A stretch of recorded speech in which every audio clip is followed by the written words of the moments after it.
It's 12 o'clock in Frisco, Texas, and it's time for Smoker Broker Radio with Robert Mesh, a.k.a. the Smoker Broker. Robert is the owner of Small World Realty and has employed hundreds of real estate agents in his 17-year career. He has instructed and mentored over 10,000 real estate agents at the highly acclaimed Champions School of Real Estate and is considered an expert in Texas residential realty. Robert is also an advocate of true entrepreneurial spirit and has helped many to transition from corporate America into the world of self-employment. And now live from the studio to your world, the Smoker Broker. Hey, welcome to Smoker Broker. I'm Robert Mesh, and I'm the guy they call Smoker Broker. You won't find many real estate professional barbecue guys out there. There are plenty of them at barbecue, but there are very few that take it to the level that we do. I was talking last week about how we had the World Championships just this past weekend. That's something we don't normally do. We don't compete as much as we used to.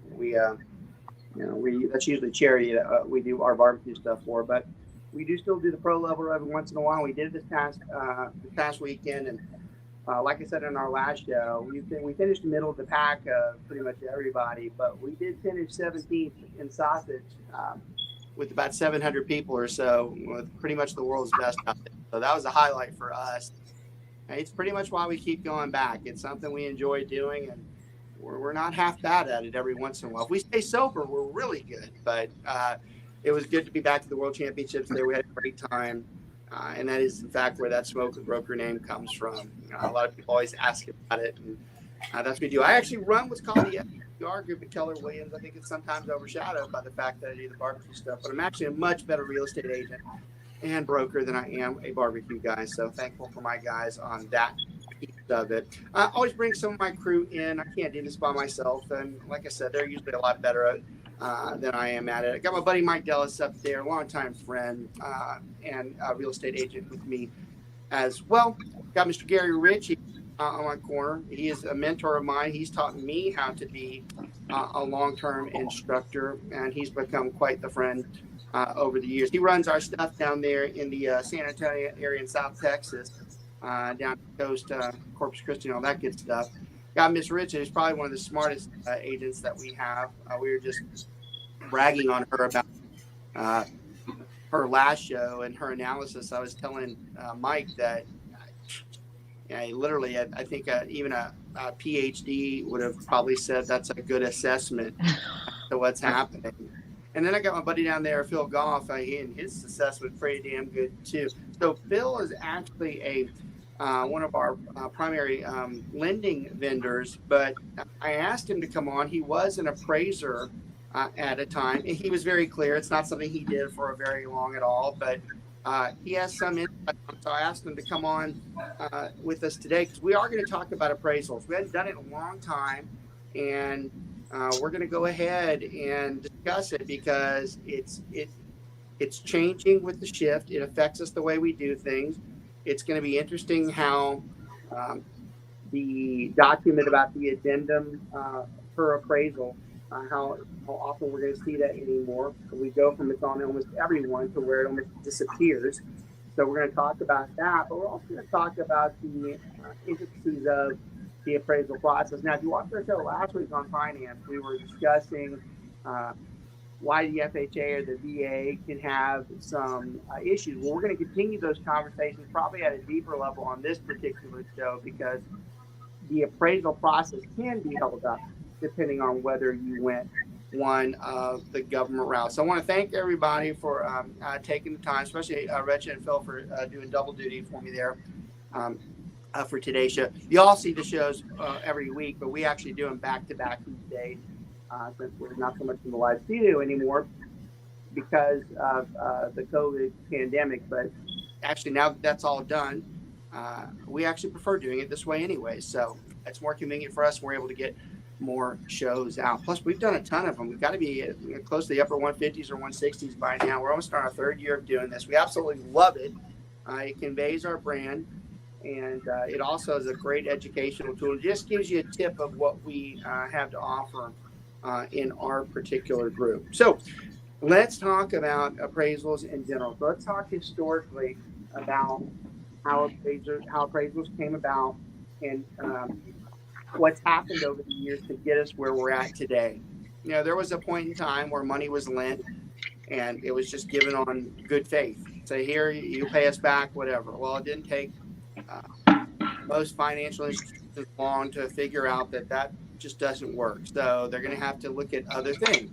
And one of the other things became collateral of the house itself. So they said, well, look, we're gonna bring this part of it in, and we're gonna say it has to be worth this amount before we get that kind of money. So we go through this for the longest time. It's flexible. I mean, like, it's probably too stringent. I mean, or not stringent. Anybody could get a loan.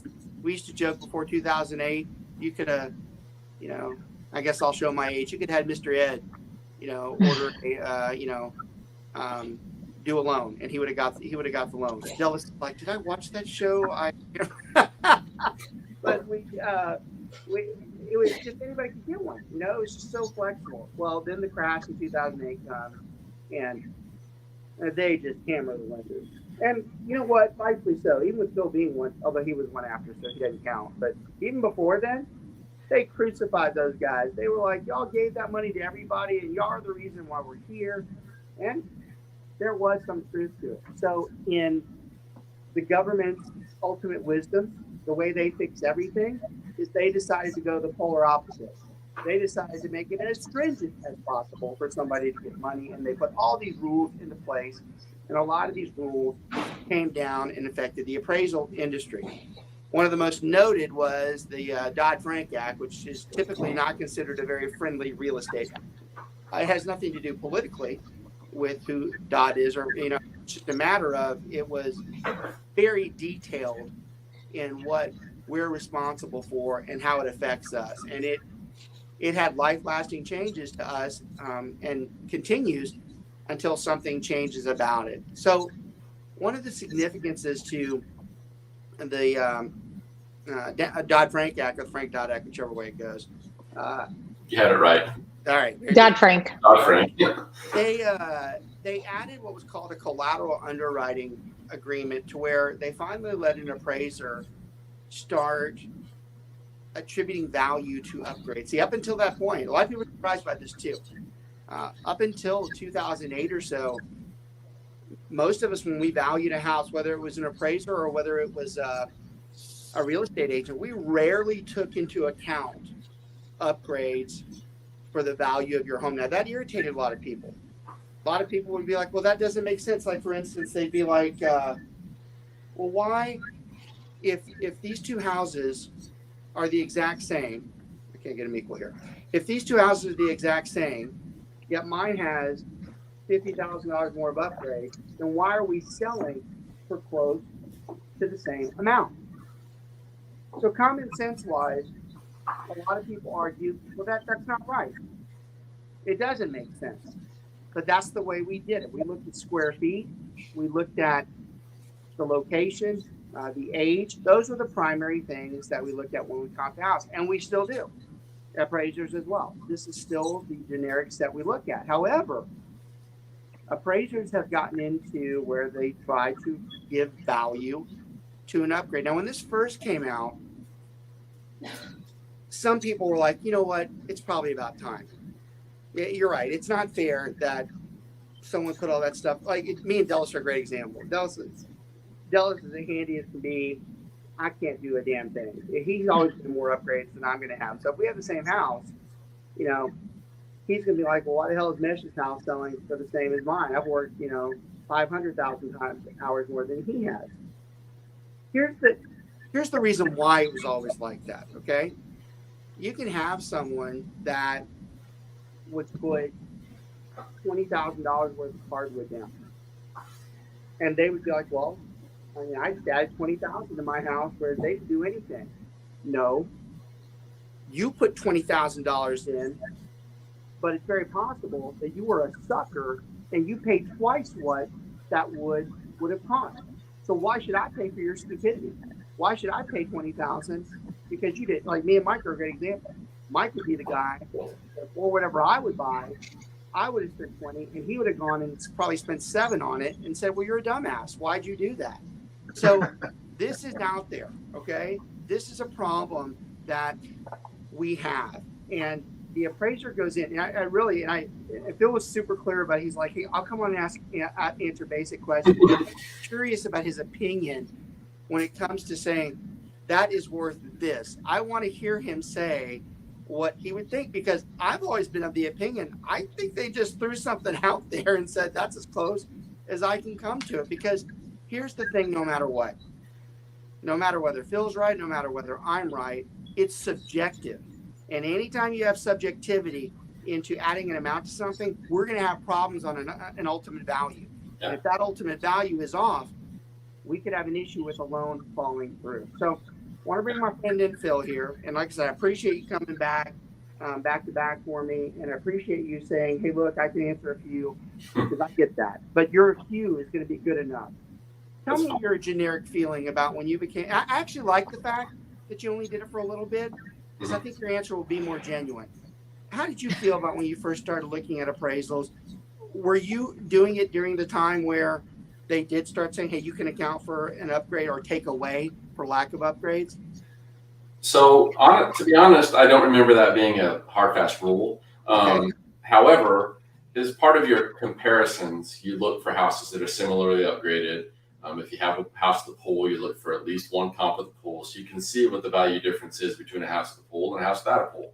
Because you're right, otherwise it's completely subjective. Like you know, but to begin with, my opinion, it might not be the state's opinion, is no, I don't care. I want to hear it. A house's value is a gray area. It's like anything else.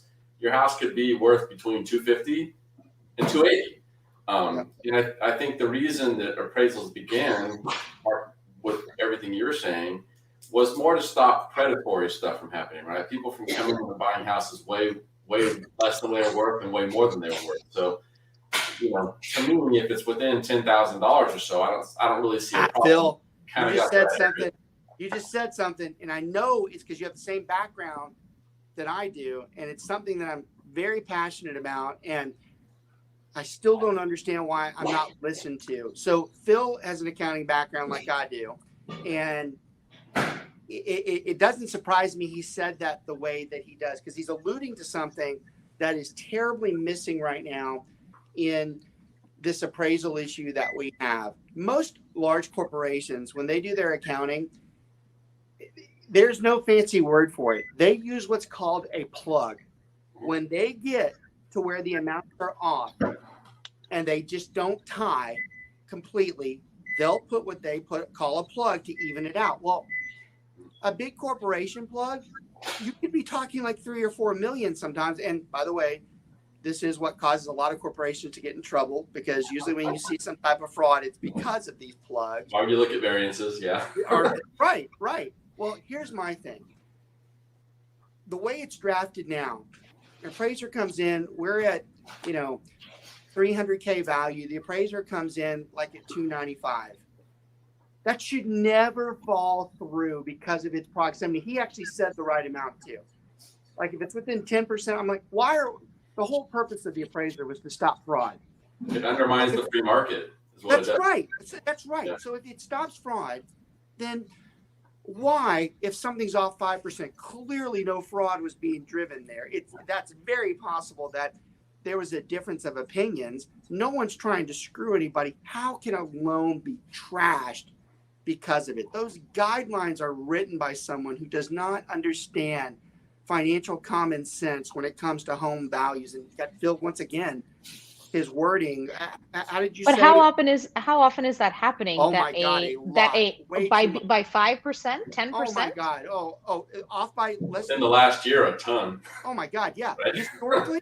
Historically, a 10% or more, or 10% less. I'd say. Okay, but that is but historically, in what homes are selling for now, right? That's my issue, right? I listed the house for $1 million, and the person who's buying it is buying it for 1.4.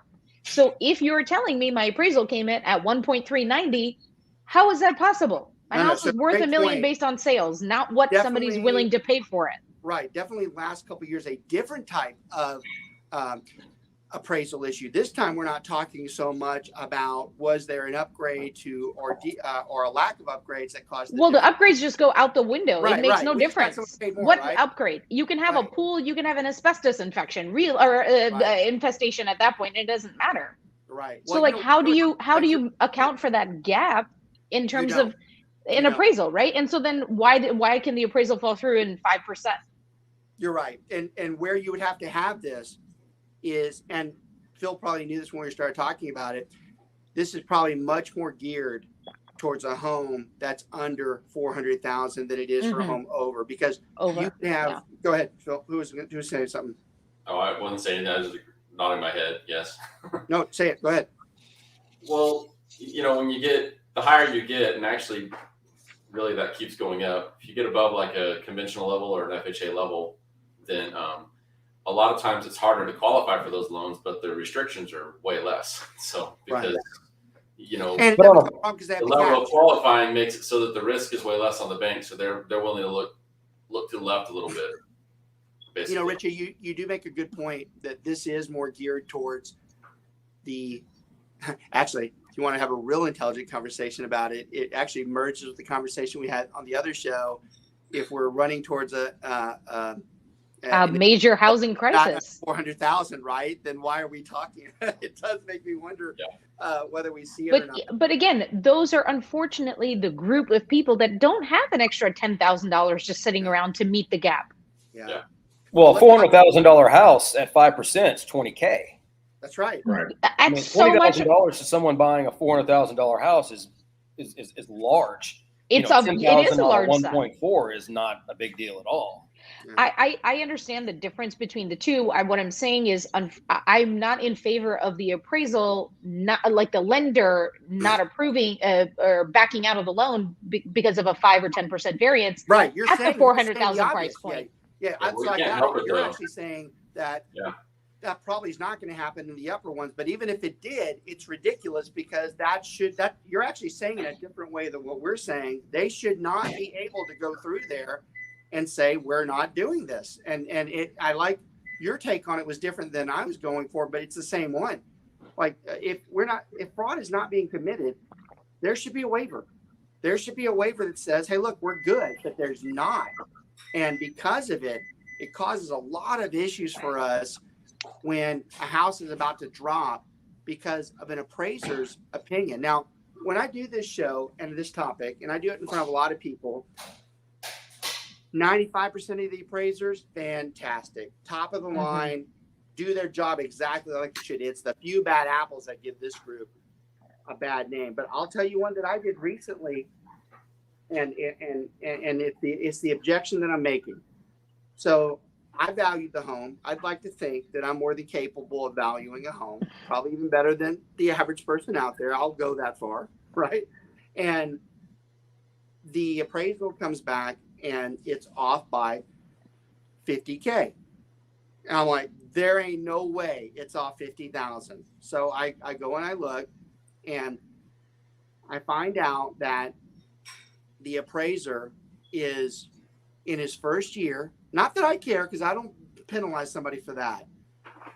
There are a lot of people in their first year smarter than someone's in their 20th year. But first year, out of Mobile, Alabama, not in Dallas-Fort Worth, doing an area one, and he's telling me, who's expertise in the same area for 20 years, that I'm wrong and he's right. I'm like, that just doesn't make any sense on the face of this earth. And we're about to bounce a loan because of this guy's requirements, the way he did it per instructed, which wasn't even right. But $50,000 is a big gap. Like, did you not look at any of the comps? He cost a family house too. Now his comps were ridiculous. His comps went from he skipped 3 or 4 neighborhoods that had perfectly normal houses. He went to another zip code that had a different tax. I mean, I'm just like, who taught you how to do this? Now this, again, very small percentage, but it happens. And you start getting into these things. So another part of our conversation, it's deeper into the how they value things.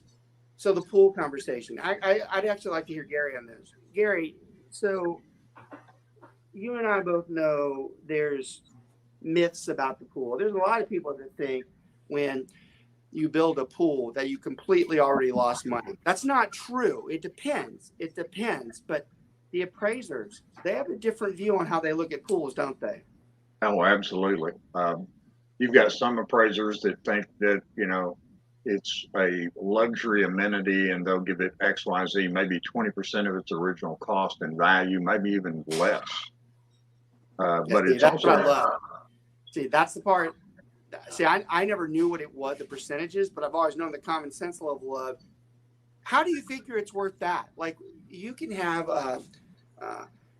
an appraiser go in there and let's say you just put in a $50,000 pool and you have the receipt.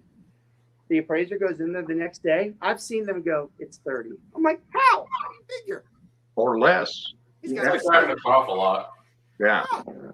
But, and then, that's one of those, elective amenities sometimes for the person who paid the freight. But I haven't seen a $50,000 pool in the last 5 years. Most of them, they get into it. Everybody starts chuckling, especially Richa, because she knows where I'm going with this. They say, oh, yeah, we've got a pool deal for you. And then it ends up starting at 40 and ending up at 90. No, the average pool right now, we're talking we're not talking Olympic size swimming pool. A rectangular pool. We're not talking a grotto. We're not talking a slide. We're talking about a pool with a hot tub. $85,000 to $95,000. Have you heard me say that, Richa? Because I've been saying that exact. You're a little higher, but still close. No, I'm not. Maybe by like $5,000. Michael going, oh, higher. No, I'm talking a basic. We just pool. finished our pool. It's higher. No laser show. Okay, Michael, it's not our fault that you built a grotto. That is not the same. I don't have a grotto. He doesn't have a grotto. Yeah. He wants the grotto. You have Hugh Right. Hefner's pool that does not count. But At a minimum, 75K. the point is, minimum. No, this used to be. It costs $90,000 to build a pool. It's 3 Yeah, cars. 35 or the point is, why don't they give closer to the realistic value of what something costs than just their maybe limited educated opinion? That's the entire point of this show too. That's entirely what I wanted to we could talk about appraisal for months, but that was the one thing I really wanted to focus in on today, because we do have a valuation problem. We have a valuation problem with the way an appraiser says this is worth that. So one of the myths out there is, like I said, a lot of people will say when you start building a pool, the moment you start digging in the ground, you're losing money. That's not true. In all the pools, You're not building a pool for money. Yeah. You're building a pool to not get a heat stroke in Texas. That is the reason you're building a pool. In all the pools I've ever sold, I've never under 500K. I've never seen someone not get their value out of the pool. So that myth is wrong. Now, where the myth is right, and it's what Mike and Richard were talking about, where the myth is correct, when you start going over 80 or 90K and you do start putting a laser. But that's where they are now. No, it's not about going over that. Well, no, what I'm saying is you lose your money then you're certainly not getting that back. That's the point I'm making, is that once it crosses that, you are, in fact, the myth is correct. But the average pool, they're going to get their money. But a lot of people think they'll lose money on their pool. No, I go, it should come back. Now, this conversation is not for luxury. There are a lot of luxury homes that have a 400K pool that actually add value because of its uniqueness. But the run-of-the-mill home, if it's got a pool with a run-of-the-mill pool, it should carry its value. It's like Gary said. But even in regular average houses where they say, well, it's worth 15. I'm like, well, how'd you get there? Now we're at 80 or 90. Gary, that's actually a point I would like to ask some of our champions instructors. I'd be like, or the appraisers like Robbie and them, I'd be like, hey, how are you teaching that right now? You realize that the price of a pool has gone up, right? You guys aren't still teaching them that you value a pool at 15. That's actually, I'd like to know, because I don't think some of them are doing it. I think they're just going by standardized, and this is just my opinion. This is not backed up in any fact, but I've seen so many appraisals to where they had a really nice pool, something like Michael has, and something like Richa would appreciate. You know, my pool is a little green thing in the Right backyard. So, but the key thing is historically they way undervalue because they do not know the true replacement cost. And let's go to a method of the appraisal. The replacement cost of what a swimming pool is, or maybe just not willing to allow it. And I love it. I love it. I love it. I love the pool. I love that example. You know, we can switch the conversation. This is one of my favorites, and I saw this one recently. There's one of the big islands, you know, and the appraiser, he tags it as granite, and he gives it a $5,000 value. So I go through and I look at the appraisal and I see where the upgrade is. So we don't normally talk to the appraisers. I want to make that very clear. We're not supposed to, and because of that friendly, you know, Dodd-Frank Act or whatever. But sometimes absurdity just can't stop someone, whether it's federal law or not. Nothing is a federal law about telling someone that's ridiculous what you just said. So in this particular case, I called the guy. Surprised he answered me. I saw on that appraisal that you put $5,000 down for that granite. He's like, that's correct. I go, well, it's actually not correct. I go, there's two big problems with it. One, you're not close to what it cost. And he starts talking. I'm like, oh, I go, you don't let me finish. I go, and it's not granite. I go, it's an Italian marble cut of a rare kind that they had to ship for. I go, you see, I go, that's the problem with someone like you valuing that, because you don't have the knowledge to value that piece of stone. And that's an issue that we can talk about on almost every single thing in an upgrade, that possibility exists. And until that problem is corrected, we're going to still see issues with the way someone values a home. And it's becoming a problem. Whoever thought that subjectivity was a great way to do this, I'm like, no, it's not. You know, Phil's response when he came on was great. You know, he said, well, we account for the upgrades, and we do too. We're not saying that we see a house that has a ton of upgrades and we just like say, well, that doesn't matter. I'm like, it does, but we damn well don't start saying that's 15, that's 20, that's 30. Can you imagine the nightmare we would have if our agents, we can't get some of ours to write the contract outright, more or less giving me a price point on. No, but there has to be some kind of industry standard, right? That generally most real estate agents go by. So yes, marble is different than granite, but marble I bought in America versus I wanted this unique one of a kind shipped in thing from Italy. That's a personal choice that you made. And that's the price and cost of luxury that you have paid to enjoy for yourself. You bought it for your enjoyment. Right? You bought it for your enjoyment. There is a tax, there's a fee, whatever you want to call it. There's a price you pay for enjoying the luxury. Okay. So yes, there's a big difference between Formica and marble, but there is no difference for an average home buyer, marble purchased at Home and Floor and Decor or versus something flown in from Italy. Well, you brought up another point too, though. The whole reason why for years we would tell people, like the earlier example I gave, that you put $100,000 into your house. I'm like, I don't care. I hope you enjoyed it. The general rule of thumb is that you put upgrades in for your own personal enjoyment. Where the problem comes into is it valued? I mean, do we really value it that way? Because it is more valuable per fact, but how far is it? That becomes a real tough thing. I think what's missing, and I know why they don't have it, because they couldn't do it, but I think what's really missing is there should be a set dollar amount that if they're about to go over, they clarify. They're like, hey, look, that counter over the island. You are an accountant.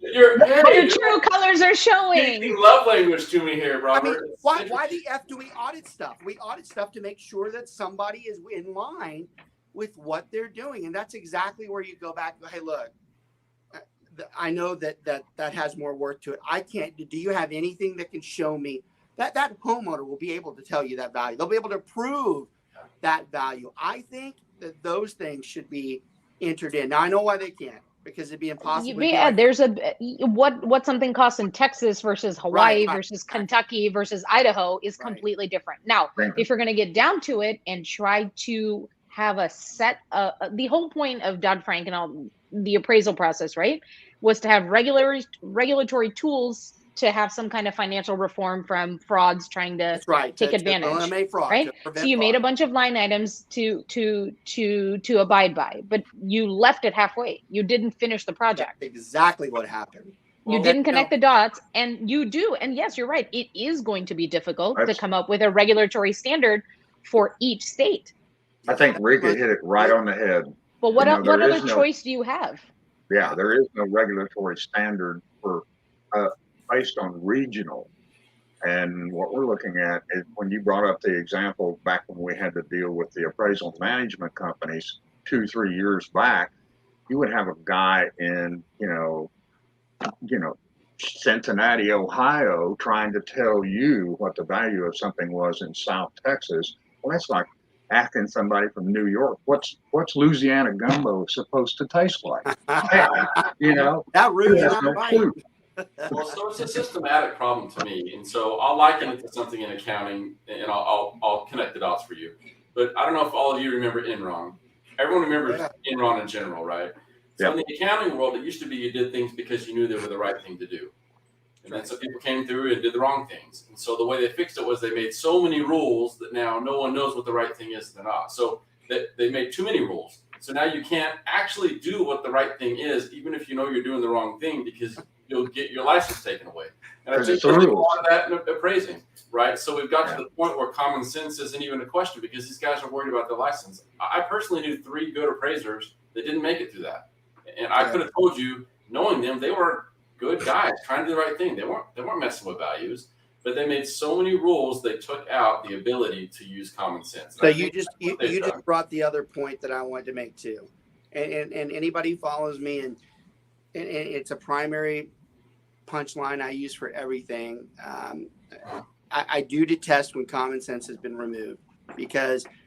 But not everybody has it. That's where the few rotten apples that don't have it ruin it for the rest of the group. You want to get into what problems of the world are. You don't have to go too technical. That lack of common sense is one of the biggest barriers in any problem we have, because you look at someone and go, how did you come to that conclusion? Where did your mindset say that this was okay? And that's exactly what the problem is. The common sense was taken out. So now you got someone who is following guidelines that really don't make sense to them, but they're told you have to do that guideline. You're like, yeah, but I know good and well that that's not. And then they're handcuffed, and they can't do what they were hired to do in the first place. They become so red tape bureaucratic, which is one of the major problems right now in both the appraisal and the lending industries.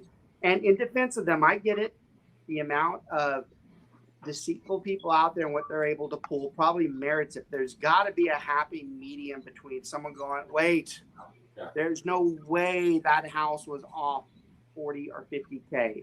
If you went by the guideline, great, but what you did was too far. There's no way anybody, even a child, could have come in here and said, this is worth that. That's the type of mentality that should be used, and it's missing. And it goes back to the old saying where, you got very high up people, powerful people making decisions that affect the people that use it day to day that actually don't know how to use those things. I'd love to. So I do have a problem with the Dodd-Frank Act, and I'd love for those individuals to sit in front of me and go, what was your background in housing? Because I know both of them don't have it, but I'd like to hear it, because I'd be like, you realize that you'd have to have that piece of it to make those laws, right? I go, that wasn't just finance driven that you did. It was driven off of what the house, or you don't know any of that stuff. See, that's the problem. That's the problem. You have people who make the rules and like, yeah, but you're not in them. You didn't swim in them. You don't know how to swim in it. And you just told everybody else where you're going to swim in it regardless, even though I don't know how. And that's a big problem right now. It gets bigger every day. Richa brought up the other punchline to this is that now we're going in an opposite way, where the houses were so high valued that it didn't matter whether they were off a few percentage points or not, but they were still off. Another thing I wanted to talk about And this one, I continue to wait for the right answer, and I ain't got it yet. Actually, I take that back. So this is funny. So I was on a show earlier. Which show was it that was it? Which one talked about the interest rate being? It might have been Clint that said it about the interest rate being off on the value. I can't remember what I wanted to say about it. It hit me, and I was like, "That's an important point that we're missing right now." On, give me a second. The value back off. I'll remember as we go through. It's a piece where, oh God, what was it that he said that was so important? I can't remember it. But having those guys in there making these types of rules, it causes a struggle for us. And it's day to day that we're having to go through this. We end up going through long explanations with the individual who did it. Then we have to go through long explanations with the general public, which God forbid, that's even worse, because we couldn't explain it to the person who knew what they were doing, more or less to the person that doesn't know what they're, oh, I know what I was going to say. The value, I knew it would come back to me. So some appraisers now these days, you see an appraisal and it's done. The value, the contract was $850, and the appraisal miraculously comes back at $851 or $852. You know, and it's not $852. It's clearly worth like $950 or $960. But the appraiser went in there and they did that. So that's a conversation that I think is worthy of having too, because I've heard mixed emotions on this. So I've heard some people say that they do it because, you know, why go any further if it satisfied the goal? I'm like, yeah, but then you got some that say, but that's not what it's worth. Weren't you hired to tell me what you think it's worth? And where I was going with, I don't know if it was Clint or Bill, but they were talking about, then you also, that's why I froze, because I don't think it was them. I think it was the other show I was on earlier. They talked about that it doesn't necessarily, that value, it's not there. They don't understand, they're missing it. And I'm just like, well, which one is it going to be? I mean, which one, if it, they're saying if they valued it at $950, that the seller would come back and say, well, I knew you were wrong. Why did we sell it at $850? And they're saying that they're doing it to prevent that. I'm like, well, that's not what they were hired to do. Whether that was true or not, they were hired to tell us what their value was. Well, some of them don't do that. So, I'm kind of like, well, how do you do that? Well, in a free market, if someone's offering you $850 for that house, then theoretically that's what the house is worth. Right. I mean, if it's come down, then it's come down because that's what you're being offered. So that is the value of the home. You know, and Gary, this is important for you too, because you've been doing this too. They've recently changed the testing to where when they ask for value, this is good for anybody that's out there that's pre-licensed. They'll ask you, what is the best example of our representation of value? And it will say A, the list price, B, the contract price, or C, the appraisal price, or D, none of the above. And the answer is the appraisal price. They do say that the appraisal value is the market value. Even if the appraiser was wrong, they're saying that is the value. I found that interesting. I was like, and that I just have to sit in front of a classroom of newly about to be licensed either agents and some more experienced brokers. And whenever I use that as an example, I cringe every time I say it, because I'm saying, okay, I want to add a little footnote, if the appraiser really knows what he's doing. But you can't say things like that. But we're educating the public to accept one individual's, shall we say, professional licensed opinion of what value is, and not to put another layer of pepper on top of the already salty dish. I just was presented with a big problem by one of my agents down here, where a guy, really nice home, 4 years old, about 2,000 square feet. He elected to go ahead after he had this built on his acreage and upgrade and put after the snowmogeddon of 2020, which I think we all remember. He said, well, I'm not going through that again because I'm out in the country. He put in honestly, a 200 square foot solar panel array with a backup battery system and automatic switch, and he said he spent 50K on it. I went, golly.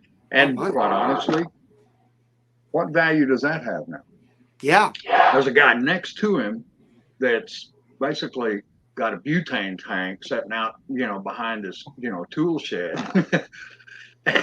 which 1,000-gallon butane next to his $90,000 pool. Yeah, exactly. So are they worth the same thing, all being conservatively equal? But that's a great. What value do you put on that? Yeah, that's a great tie into. Depends on the neighborhood.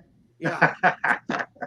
Remember we talked about how the houses are appraised: cost, location, age, and the other characteristics is what this falls under.